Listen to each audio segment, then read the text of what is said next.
Endelig din tur til at blive konfirmeret. Altså, jeg kan tydeligt huske den første gang, vi skulle møde jer, hvor du var en lille generet pige, der stiller ikke turde og siger hej og gemte sig bag sin far. Men det er jo blevet noget lidt om på nu. Men sådan lige meget hvad, så var det jo stadigvæk bare mindre end mig, det ved du også godt.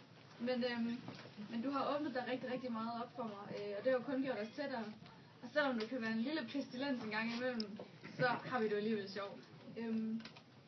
Efterhånden så har vi haft rigtig mange venner sammen. Telttur i haven, biografture med dine veninder, sommerferie og så videre. Jeg ved ikke, om du kan huske de tyskere, der er fra sidste år. De er meget dejlige. Får vi høre? Men ja, nok om det.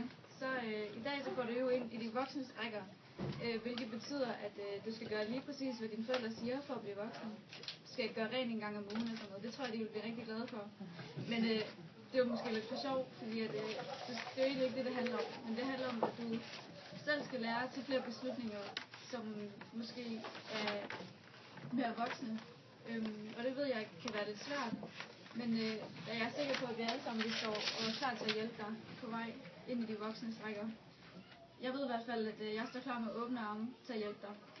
Så jeg håber, at din dag er og bliver, som du har drømt om. Så vi skal udbringe en skål.